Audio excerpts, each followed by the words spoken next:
time, I didn't appreciate it as much as I do now. We were always on the go, weaving in and out of cities, states, countries. Not a lot of downtime to enjoy the scenery. Was it fun? Oh, absolutely. Would I do it again? Most definitely. At least this time around, due to technology, a lot of us have smartphones, not most of us, and we're able to take pictures and videos and document these experiences, put up live streams, share them on social media platforms. I think that that's pretty cool. Being able to show family and friends and my children what I do when I'm out on the road. I think that that's really cool, really cool.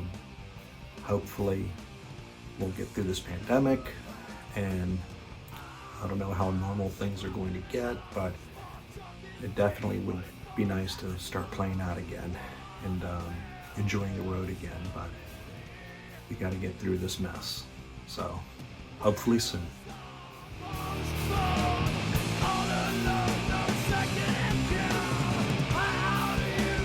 Favorite Alabama Thunderpussy song?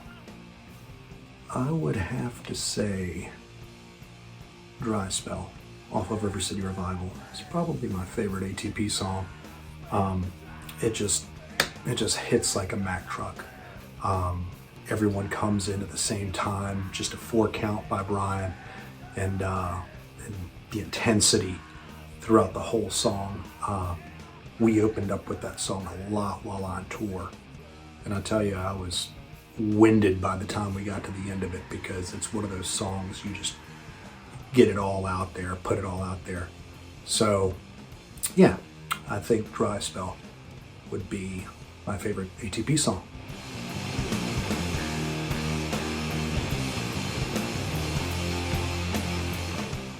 All right, let's talk about my favorite acts. 1993, Gibson Les Paul Custom. And this is a trans red finish. It was a Gibson exclusive of 93. And as you can see, you have this light flame coming through the body. I absolutely love Gibson Les Paul Customs. I think they just have a fantastic tone. This particular guitar I bought when I was singing for Alabama Thunderpussy, and we were on tour with Mastodon. And the guitar player Bill and I went to a little place in Atlanta. That's where those guys are from. It's from Atlanta, Georgia. And we went to this place really cool called Midtown Music. I do not believe they are open anymore. But anyways, this was hanging on the wall. The pickup covers were not installed on it. Someone had taken them off and did a very bad job of removing them. So I put 2 new covers on. It's really all I've done with the guitar since I've had it. But anyways, it was hanging on the wall. We were on tour. I can't remember. It may have been $1,500. Of course, it's worth 3 times that amount now. But I ended up buying it on tour, and we still had a few weeks left, and got to play it on downtime and let the other fellows in the band and in Mastodon rock out on it for a little bit. But yeah, awesome guitar. Love playing it. I actually I gave it to my father a few years after I had purchased it. I was just singing. I wasn't playing guitar anymore, and when I came off of that tour and brought it home, my father saw it and he fell in love with it immediately. So he said, "Don't you ever sell the guitar? If you decide to do it, please let me know. I'll buy it off of you." Well, it was his birthday, and this was several years back, and I ended up giving it to him. Of course, he cried like a baby and got me to crying, and we embraced in the driveway. He couldn't believe I gave it to him, but I knew how much he loved it.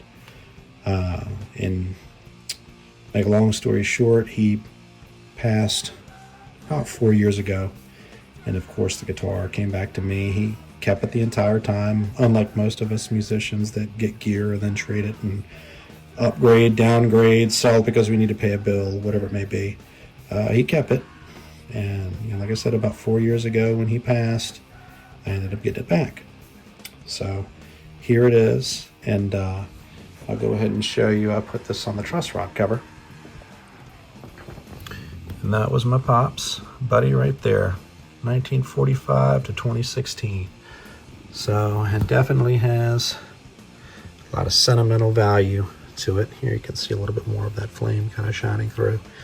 But I absolutely love this guitar, and the tone is superb, and it is definitely my go-to axe.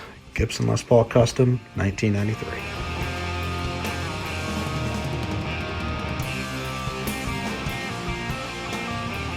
It's amazing when I hear that we have made a mark on this gigantic rock, a legacy of sorts. I am completely humbled by it, and it's almost surreal. I'll have individuals that I run into, or mutual friends, who will be almost kind of scared to talk to me because they think I'm some larger than life person. It's crazy. It's like, it's just me. It's just Johnny. It's like, I'm just a normal dude, but it's crazy how, certain individuals kind of put you on this other level, and it's wild. And I guess I've just never really had that kind of rock star mentality. Oh, I hate it. I really honestly hate it. I play music because I enjoy music. I never did it to fulfill some sort of ego, or to sleep with a bunch of women, make a bunch of money, drink a lot of booze, do a lot of drugs. I got into music just because I love music. It's fulfilling to me. It's enough. So I think it's awesome and quite surreal what we've done and the mark on this gigantic rock we've made. It's crazy. It really is. And it's funny at times to meet some of these individuals, and I guess they must assume I'm some pompous prick. Like those that know me know I'm just a gigantic goofball dad. That's what I am. But yeah, crazy.